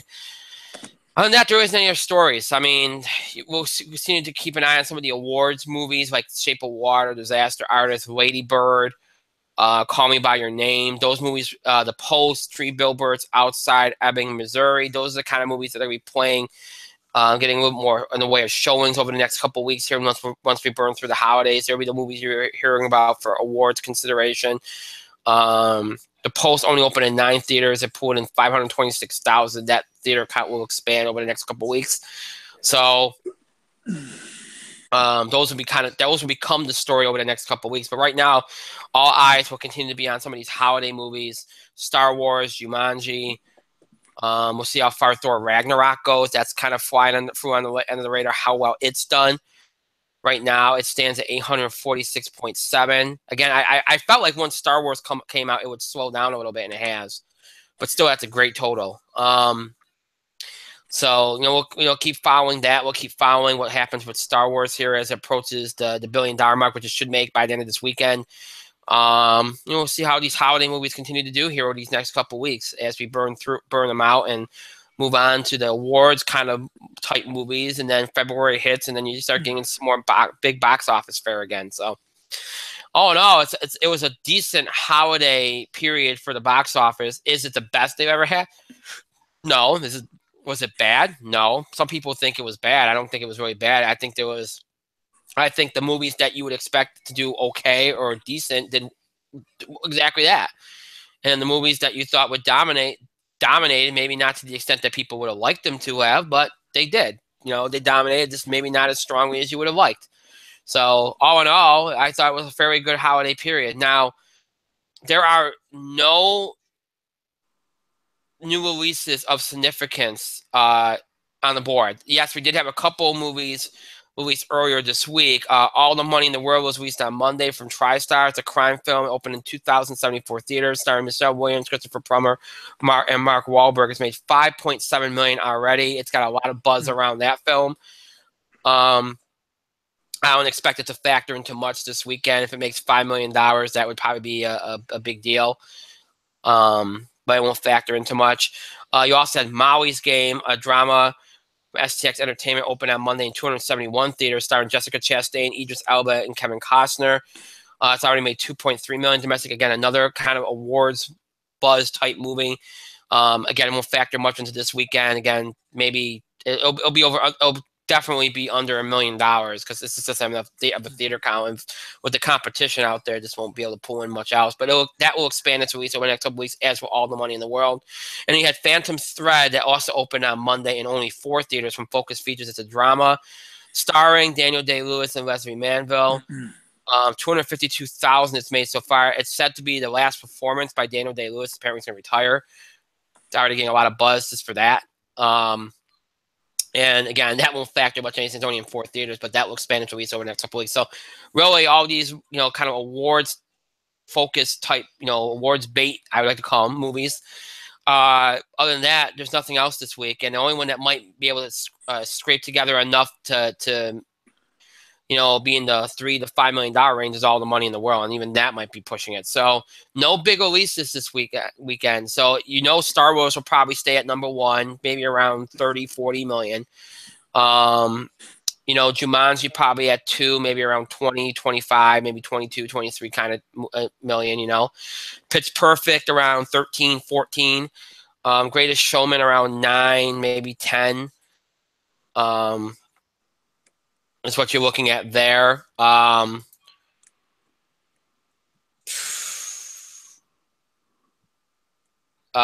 then you'll have movies like Ferdinand and Coco probably around 6.5, 7. Coco around 5.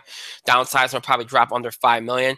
Movies like The Shape of Water and Darkest Hour, they might expand a little bit more, so you might see them hover around that $5 million mark, maybe a little over as well. But other than that, that's how it should all play out. As we end 2017, and when 2017 with a Star Wars movie at the top of the box office, just like we started the last 2 years. Ended the last 2 years and started the new year. So kind of a tradition now. Next week, you do have a major release on Friday that could pull in a decent number, and that's Insidious: The Last Key. It'll be in 3,000 theaters for Universal. That could pull in a decent amount. And then after that, Liam Neeson's latest action film, The Commuter, Paddington 2, and a drama called Proud Mary. So there's some things coming that might do okay. But we're starting to move beyond the holiday movie season and starting to go into more of unexpected type box office, performers. Somebody could surprise you unexpectedly type deals. We're not going to more guaranteed results type box office releases. So we'll see how it goes this weekend, but definitely Star Wars should be number one. Mike, anything to add before I move on? No.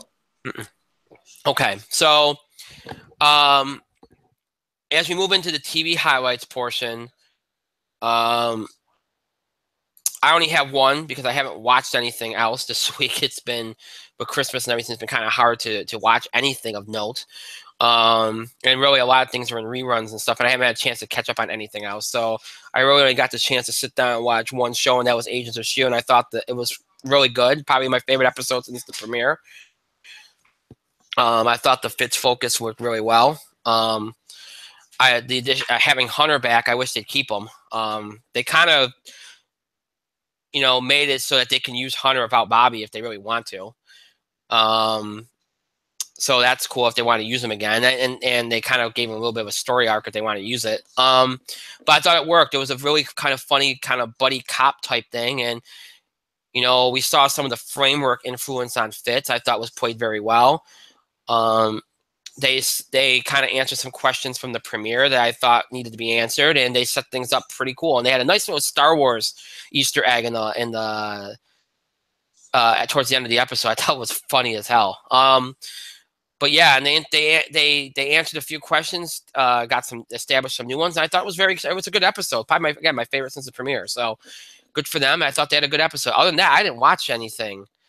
Again, there's just nothing on, and there's just a lot of time. So I'll just throw to Mike. Mike, you have any TV highlights? You know what? I do. I have some. Okay. I could say that I saw the first part of the first episode of Agents of S.H.I.E.L.D. this year. And I can say wholeheartedly that I'm not as in love with this season and the concept this season as you are. I don't know. I feel like if they don't come out right, they could be jumping the shark with this one. Wholeheartedly, I feel like they could be jumping the shark. And the one character I was remotely interested in died in the first half hour.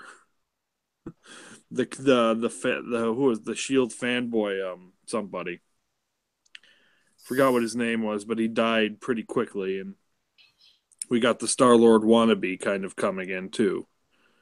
So, I don't know.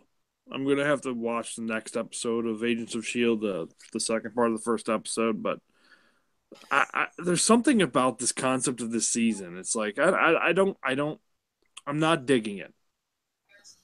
I'm not trying to say it's not well written, because it's so much better written than, let's say, I don't know, Arrow. That's not hard. At this point in time, but I'm not digging the concept. They jumped in the future. Okay, yeah. Okay, they jumped in the future. Now they're all slaves to the Kree. It's all right. No, you're losing me real quick. And they have to find a way to get back to Earth, and then I have to go down to the part of the Earth that is to find a guy. I guess I kind of spoiled myself a little bit further. It's like, eh. It moves a little. It moves a little too slow for the next couple episodes. Yeah, I kind of got that, and I kind of had to look ahead because I'm like, I have to spoil myself because if this is what I'm getting, then I'm not sure what they're doing here. But I could say wholeheartedly that, look, we got the second or third most badass character in the history of Agents of S.H.I.E.L.D. last year in Ghost Rider. Ghost Rider was the best thing they've done in years. Wow, that's debatable. Yes, we can debate it till the sun comes up, and that's fine. But we went from the high of Ghost Rider and the LMD nonsense and the potential to have Grant Ward back again to, well, now we're like 900 years in the future or whatever the fuck it is, and the Kree took over. Spoilers, it's like, yeah. We had Ghost Rider, man. We had Ghost Rider. Can Ghost Rider just come back and just be like, fuck this whole arc? God, that would make me so happy. If Ghost Rider if Diego Luna came in with his fucking car in space and just kind of murdered all the Kree. He's like, whatever. Go back in Earth. Fitz figured it out. Go back in time. Fitz figured it out. And we're never going to speak of this like 5-episode arc ever again. We're like, thank you, Ghost Rider. You are the best. That's what I want. That would make up for the hour I spent so far at Agents of S.H.I.E.L.D. I am all caught up on Kevin Probably Saves the World. I know the show possibly got bad news recently, but the show is strong. The show is very strong. It's well written. It's I mentioned it before, but it's got this light. It's got the fluff. Some of the things they do discuss are serious. Obviously, they're serious and they're about people going through things, things in their life, trying to grow past loss and all that jazz. And then Kevin's trying to find the 35 righteous ones. It's interesting. We finally found another righteous one. The show's actually moving in a good direction and a good pace. And I kind of hope that we might get, more. But, bad news, ABC. Thanks, ABC. Anyways, the other thing I'm going to even mention is the Doctor Who Christmas special. The Doctor Who Christmas special, otherwise known as Peter Capaldi's last episode as the Doctor. Oh man, this tugged at the heartstring. This tugged at all the heartstrings. So the 12th Doctor teams with the first Doctor. They're both kind of going through the same things. And it's kind of messing with time a little bit. And they have to kind of go on this adventure to deal with this group called the Testament. The Doctor is trying to figure out what their motives are, and he and the first Doctor are coming to terms with regeneration. Because both of them don't want to regenerate, which kind of gives you an interesting new perspective on the first Doctor. Along the way, Mark Gatiss comes along as, I believe he's called the Captain. He is revealed to be an ancestor of a very famous Doctor Who character in the future, and it makes sense, and it's really smart. Bill Potts kind of, sort of joins them, Kind of, sort of. There's a bit of a twist there. It's not really Bill Potts, but it's mostly Bill Potts, and thank God, because her and the Doctor, her and the 12th Doctor this year were so fantastic, and her, and then we got Nardole for a scene in the end. It just warms your heart. It really does. Peter Capaldi, honest to God, went out on the highest note he possibly could have.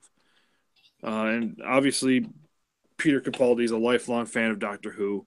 He's been a fan forever. Obviously, his favorite was the third Doctor, but I think he's seen Doctor Who as like since the beginning, the first Doctor. So the fact this is kind of like a classic kind of Doctor Who adventure. It was marvelous. It was one of the strongest episodes of the series they've ever done, and I think the series really, really, really hit some of its highest notes under Capaldi as Doctor. But he turned over the reins. Jodie Whittaker is now the Doctor, and we'll find out what she has and what writing she's going to have. But I cannot recommend this year's Christmas special enough. It was wonderful, and I'm probably going to watch it again in the next few days. It was that good.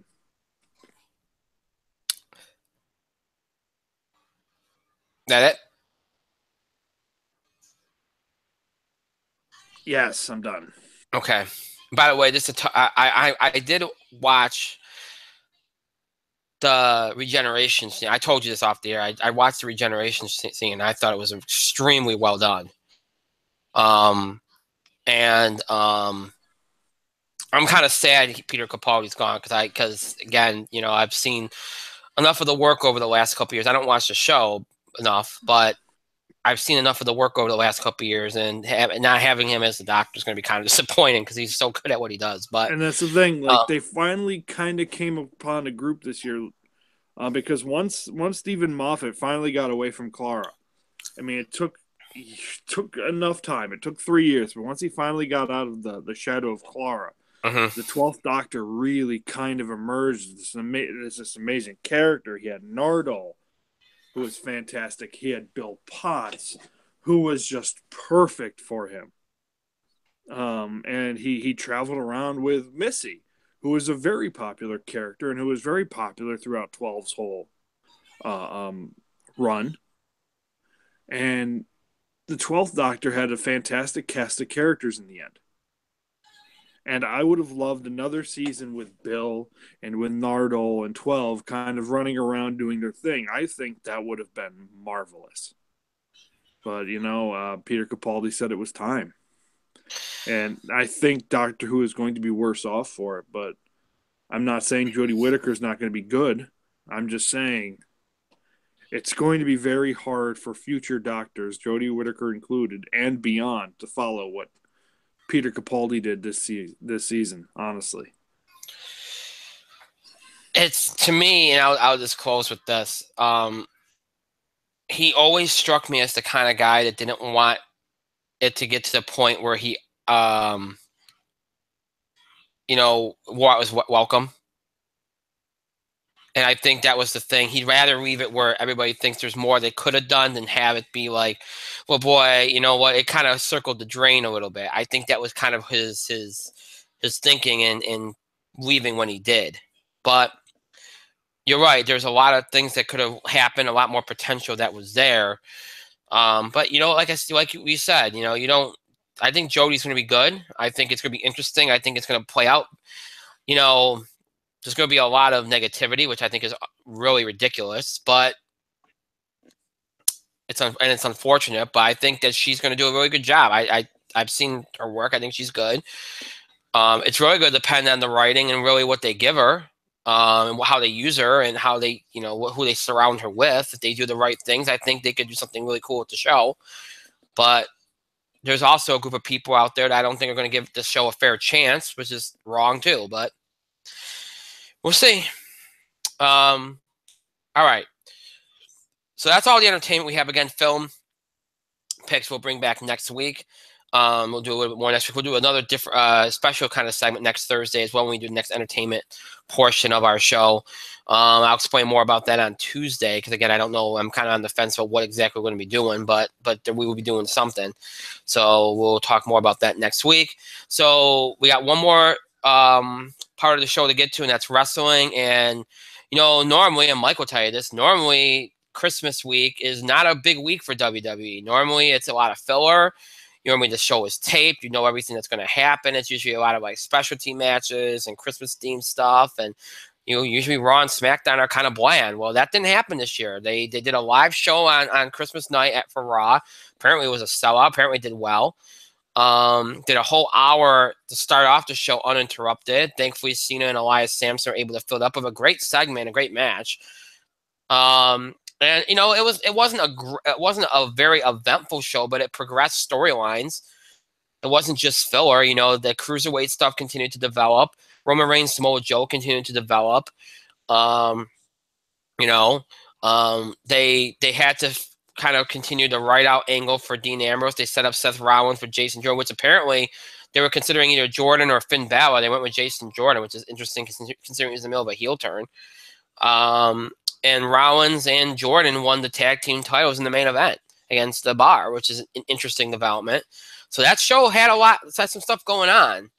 Not a lot, but it had some stuff going on. They set up Asuka and Alexa Bliss. I mean, they moved some things around on Monday. They had some big matches, and it wasn't a bad show. It wasn't very eventful, but it wasn't a bad show if you had the time to watch it. And then I thought Tuesday SmackDown was really good. The Daniel Bryan Shane stuff continues to really intrigue you. And then the main event with Owens and Styles did very, very well. Owens got the win. We'll see where that sets up. And it played well into the Shane Daniel Bryan storyline. It played well into the Owens Zayn storyline. The U.S. title stuff is interesting. Apparently, it's going to culminate at the Royal Rumble. So we'll see what goes on with that and Dolph Ziggler because apparently it's in storyline angle. We'll see how far that goes. I thought, SmackDown I thought was better than Raw, but I thought both shows had enough significant stuff going on to kind of keep you entertained if you were to tune in. And their ratings were about even with last week. So it goes to show you that even though it was the holidays, that people still tuned in. And next week you probably start even though Monday is New Year's Day, they're going to have Brock Lesnar on Raw. So there's going to be some big stuff going on. They're going to start the process of building towards the Rumble now, I think, in full force. And there's already tons of rumors now. Things are starting to pick up again. So things should get interesting starting next week. Mike, you got any thoughts on this week's wrestling developments? I'm not going to speak too much on this, but I'm going to say that, yeah, there was a surprising amount of moving forward with everything. Yeah, Jason Jordan being the partner and beating the Bar, with being the partner of Rollins and them upsetting the Bar was an interesting choice. I don't know if I personally would have gone with it, but you cannot trust the noted Sheamus fanboy, I suppose. But then again, as a wrestling fan and somebody who's followed wrestling, I do think this is a temporary title change. And I think Sheamus and Cesaro are going to have the titles back by the end of February at most. It's just how it works. Excuse me. And we might have had a clue of what Jason Jordan's potential WrestleMania match could be. You never know. Could go a few different ways, I honestly believe. It might give you a hint of what Seth Rollins' potential WrestleMania match could be. But then again, that wasn't the only big thing happening on Raw. Braun Strowman continues to be amazing and awesome at everything he does. The moment that I know you and I and our good friend Chris talked about a lot last night was the Alexa Bliss promo. She's talking about being the forefront of the division, that all these historic things are happening, and you're welcome. Alexa Bliss can cut a hell of a heel promo, that's for sure. And then Asuka comes out, and nobody sells fear better than Alexa Bliss. She kind of stiffened up, looked terrified, and all Asuka did is come out and do a regular entrance. She was dancing the whole thing. She says, "I'm going to win Royal Rumble. Nobody's ready for Asuka." Drop mic. And then you have this stare down, and then Asuka just kicks her in the head. Alexa Bliss goes down, and then Asuka just dances some more and leaves. Yeah, it might be one of the most effective Asuka segments I've ever seen in my life, to be honest with you. The Drew Gulak stuff. I don't know. I think Drew Gulak is extremely underrated. He had a match with Daivari this week against Cedric Alexander, and who teamed with Cedric Alexander? Mustafa Ali.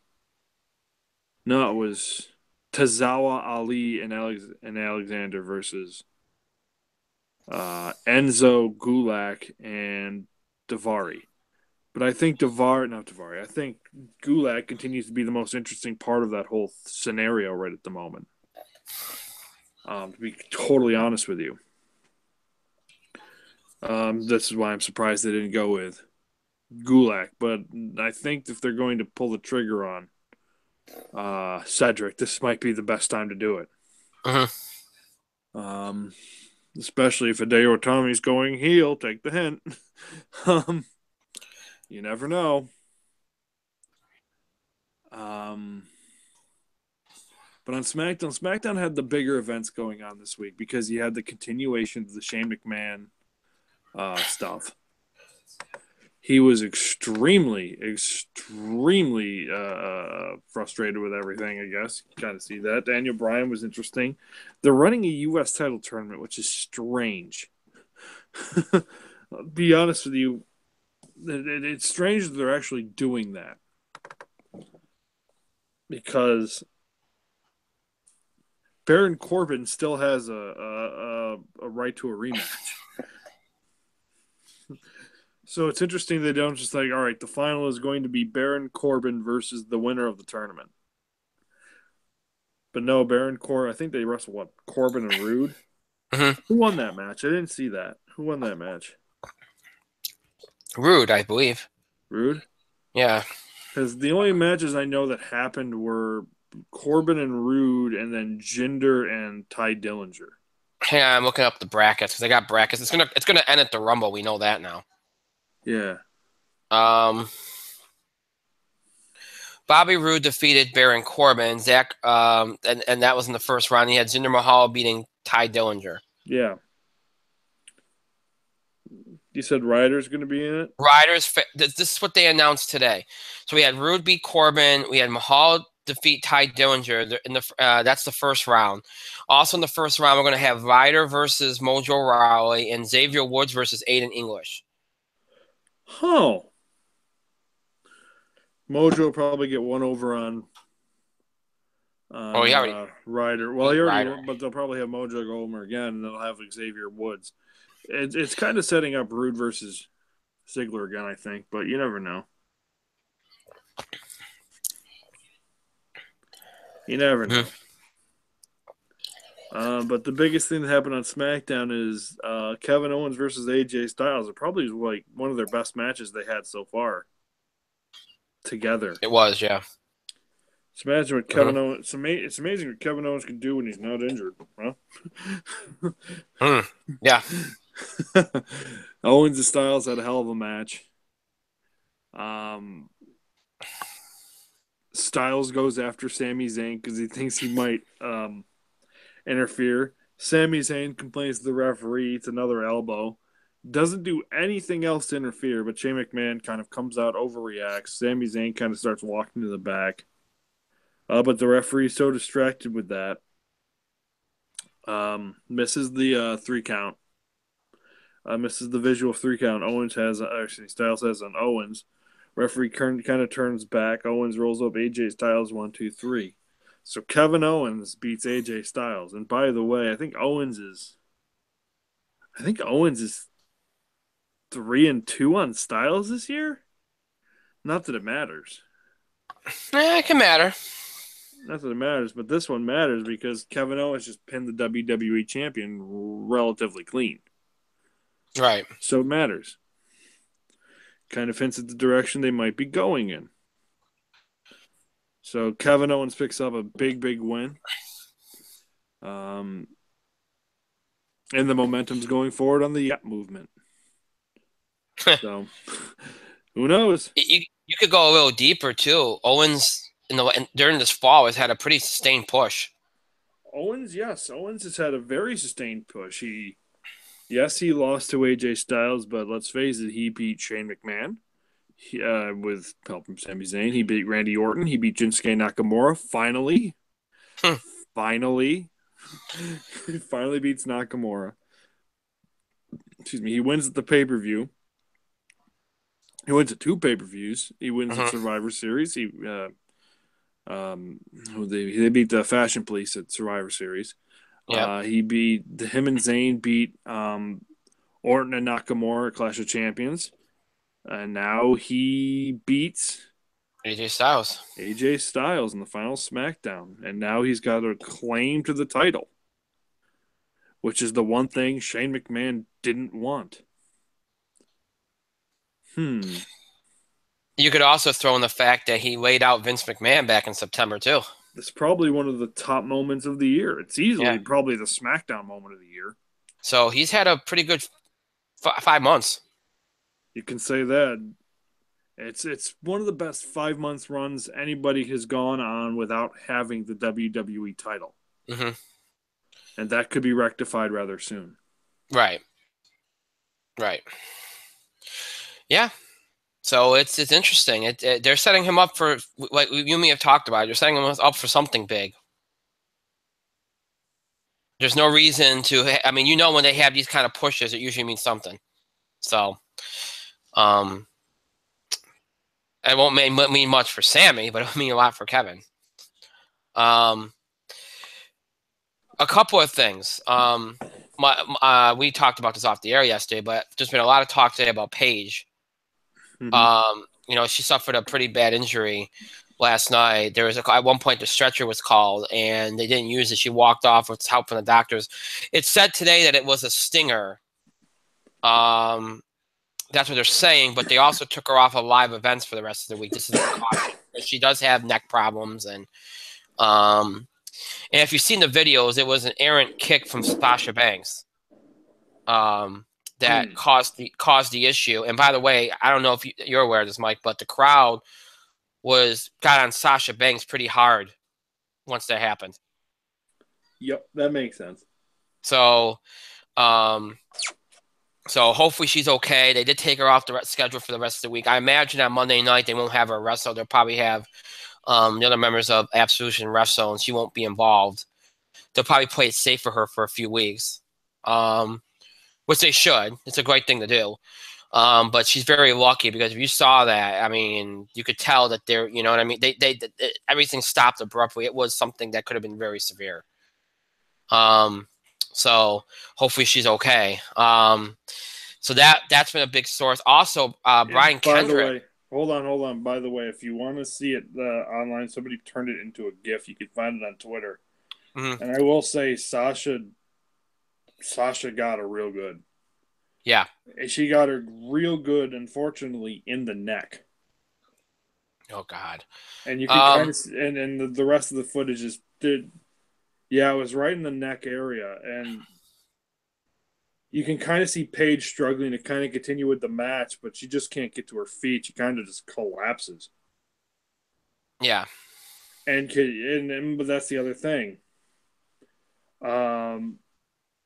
Paige, despite being a heel, has always been super popular with the fan base. She is easily one of the most popular one of the most popular females of the last 5, 6, 7 years.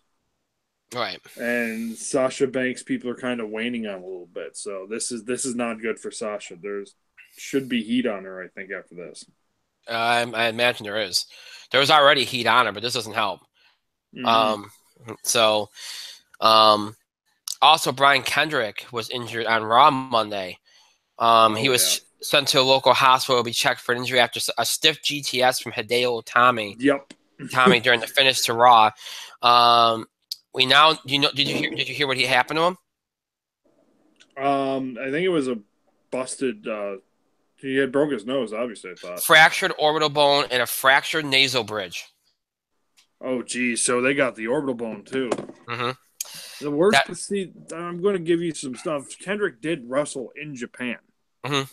He might have wrestled a Tommy in Japan. I don't think there was ever heat between the two, but Tommy is notoriously stiff. And we saw that.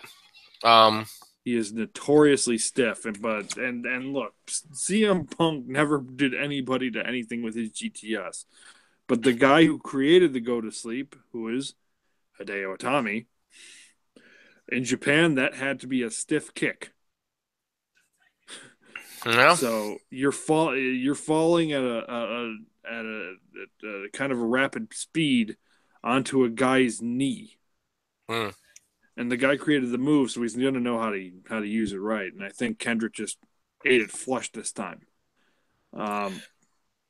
So that's a little bit of an issue. And you might have to talk to Mr. Itami about that. But strong style's for real, man. Yeah, we talked about the U.S. title tournament. We talked about that a little bit. How it's going to come in at the Rumble. Becky Lynch will be back this month, probably this coming week. It's expected that Miz will probably be back on Monday, if not the following Monday. The other big news from today is the word got out. Dave Meltzer's been reporting, Wrestling Observer's been reporting that because everybody's been speculating about John Cena winning the Rumble and potentially facing AJ Styles to break Ric Flair's record. That match isn't happening, according to him and according to other dirt sheets that have been, speculating. John Cena's not winning the Rumble. John Cena's not facing AJ Styles. He's got a bigger match, and the talk is that this match will be set up over the next couple of weeks, probably on the 25th anniversary of Raw, which is the go-home show before the Royal Rumble. That show, of course, has got a lot of legends on it. Shawn Michaels, Undertaker. Jim Ross is going to be back. Jerry Lawler is going to be back for that. A lot of people are going to be back for that. Now, look, Undertaker is scheduled for that show. So, obviously, everybody thinks you read between the lines. What do you think? Big match, bigger than the title. You think it's The Undertaker. There's also been rumors about Batista. Maybe they go back to Brock again. There's been all kinds of talk about different proponents for Cena. I think we can safely assume, based on what's going on here, that Cena is not going to be in another mixed tag match. What you think, Mike? What was that? I think we can safely assume, based on the talk, that Cena is not going to be in a mixed tag match at WrestleMania this year. Not this year. No, he's going to be in a big match, but I don't think it's going to be a title match, though. No, it's not. I don't think it's going to be a title match either.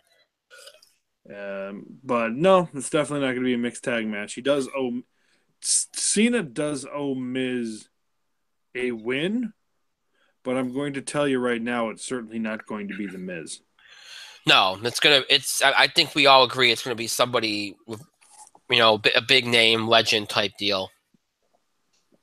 It's probably, Undertaker is probably the number one candidate, but it could be a lot. It could be Batista. It could be, some people like it could be even Daniel Bryan, which would be funny. But I think if Daniel Bryan, if they do the Daniel Bryan thing, it's pretty obvious it'd be with Shane McMahon right now. Mm-hmm.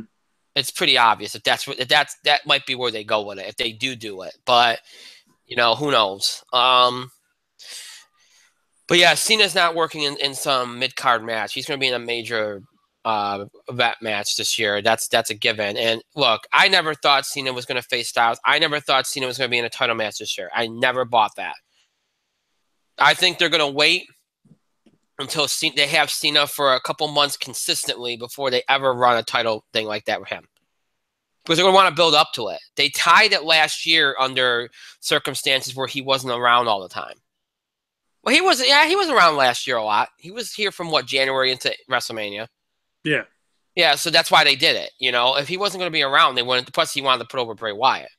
Otherwise, they probably wouldn't have done it. But yeah, I think when he does it, they're going to it'll be one of those things where he comes back around January, he stays all the way through Mania and that kind of thing. It's not going to be, it's not going to be some he pops in, gets the title, stays for a month, and pops out. Mm-hmm. He would think that would reflect badly on him to do that, so he won't do that. So, I think it's a possibility for next year because it's 35 and it's one of those big. Every 5 years you try to do something big. Mm-hmm. Maybe they make that the main event next year, but right this year I don't think that's going to be the case. So we'll see. I think we'll find out. I actually do think it'll be. I think that Raw 25, 25th anniversary night, they're going to do what they did with Raw 100. Not Raw 1000, sorry, not 100, where they had all these big angles and it kind of built SummerSlam. They're going to do that with this show this year too. They're going to use that and the Rumble to build WrestleMania this year. I think they're saving all their big kind of moments for that. Mm-hmm. Those two shows, and then when we come out of, by the time we come out of that Raw, by the time we come out of that Rumble, we'll have a lot of answers as to where we're going with everything. So yeah, that was the big news today. Like I said, next week Raw it will be on New Year's Day night. Brock Lesnar will be on the show, so I figured there'll be some big things going on there. And then of course you got SmackDown on Tuesday as well. So I think we'll start to see a lot more build to the Rumble next week, and things will start to pick up even more as we go along here. Well, now as you come out of the holidays, things will start to speed up a little bit. So. See how it all goes. All right, that's it. We got everything accomplished here. Wrestling, entertainment, sports, we're done. The show might be over. It does not mean you have to stop interacting and contributing to the show. You continue to have your voice heard. Continue to send us your feedback, questions about the show, the scheduling of the show, about the film awards. Again, any submissions for the Film Awards nomination ballots, of course, due next Thursday, January 4th. Any submissions can only be done by email only, but if you have general questions, you can do that by email, Facebook, or Twitter. Topic ideas or breaking news items, radio, sports, entertainment, wrestling you want covered, reactions, comments, opinions on things we talked about, anything to do with the show. Any of these things you can do by email, Facebook. That's okay. By email, Facebook, and Twitter. You can email us at itspotlight411@gmail.com. As always, you can follow us and tweet us at itspotlight411. Hashtag itspotlight411 is what you want to use when you tweet to us or regarding the show. And on Facebook, search In the Spotlight 411 on Facebook, and then make sure that once you're on your fan page, you like us and you follow us so that you can have access to everything we post on there. Again, social media, please follow us on Facebook and Twitter so you can keep up to date on all the information in regards to the show. We also post random opinions, thoughts, and other stuff on those feeds as well. So to have the latest up-to-date information on the show and all things related to the show, make sure you follow us on Facebook and Twitter. On Twitter, follow us at IT Spotlight 411, and on Facebook, search for In the Spotlight 411 and make sure that you like our fan page, so you can follow us. You have two ways to keep up with the show. Look back at classic episodes. You can either stream us anytime on Google Plus and YouTube. Just search for In the Spotlight 411. And once you're on our show pages on both those sites, you have access to every episode we've ever produced for Google Plus and YouTube. That's every episode from mid-October 2015 all the way up to tonight's current episodes. Those episodes are available for you to stream anytime you want. So if you're interested in those episodes, check us out on Google Plus and YouTube and just search for In the Spotlight 411 on both those sites. If streaming's not your thing, maybe you prefer to listen to us on the go, just listen to us in general, or maybe you're interested in even older episodes of the show, not just current episodes. If that's the case, then you can check us out on our main host sites, Podbean and iTunes, to search for In the Spotlight 411 on both those sites. And when you do, you'll be taken to our show page on both sites. We will find every episode we've ever produced. That's every episode for our original Blog Talk Radio run from October 2010 to January 2011. All of our talk show episodes from January 2011, all the way up to mid-October 2015. All of our Google Plus and YouTube episodes from mid-October 2015 all the way up to tonight's current episode. All transfer into audio format for your convenience. All episodes in order from the most current date, which is tonight, all the way back to October 2010. So all episodes in order from the most recent to the oldest. So you can listen to those episodes anytime, listen to them on the go. Maybe you want to listen to an old episode from 4 or 5 years ago, or an episode from recently that you just want to catch up on or listen to again. Any of these things you can do on Podbean and iTunes. Just search for In the Spotlight 411. So Google Plus, YouTube, Podbean, iTunes, all ways to keep up with the show and look back at craft episodes on Google Plus, YouTube, Podbean, iTunes. Your 4 ways to keep up with the show and look back at craft episodes. Again, just search for In the Spotlight 411. Just search for In the Spotlight 411 to have access to those episodes and more. All right, that's I want to thank Mike for being here tonight. Thank you, Mike. I have a headache. I'm going to sleep. Happy New Year. Of course, I want to thank myself for a great show and pat myself on the back, and thank all of you for your continued support and contributions to the show. Thank you so much for watching. To those that will be watching, listening to this later, thank you to you as well. Thank you for bearing with me. I had no notes. I thought I did a good job. I struggled at times, but I thought I did a good job. Oh, we kind of rambled on. We had a lot to get to, but we did it. So next week back to normal. 2 shows, Tuesday and Thursday, 9 o'clock p.m. Eastern time. Both shows, unless otherwise noted. Tuesday, sports and wrestling. We'll talk the final weekend in NFL regular season. We'll look ahead to the first weekend of the playoffs, wild card weekend, one of the best weekends in sports, I think. We'll talk any other big sports. We'll talk college basketball. We'll look back at the bowl games. We'll look back at the 2 playoff semifinal games. We'll look ahead to the national championship. All that on Tuesday. Wrestling, of course, as well. Thursday, entertainment, box office, TV highlights, film picks. And then we'll do something else as well. I'll talk more about that on Tuesday. Again, In the Spotlight Film Award nominations due next Thursday at 9 o'clock from Eastern. Keep that in mind. Nominations will be announced a week from next Thursday, so 2 weeks from tonight. Again, submissions you can only do by email only, so keep that in mind as well. Questions you can do by email, Facebook, or Twitter, but submissions, meaning the nomination basket, only be submitted by email only, so keep that in mind. All right, so other than that, I hope you all have a great rest of your night, a great weekend, and a great start to your week next week. I hope you have also a great start to your year. Everybody be safe this weekend if you're going out. Stay warm, drive safely, and be smart. And I hope the new year is pardon me. Hope the new year starts off well for you, and wish everybody good luck and good fortune in the new year. Enjoy. We'll see you back here this coming Tuesday night, 9 o'clock from Eastern time. That's January the 2nd for our first show of 2018. Until then, have a good night, everybody.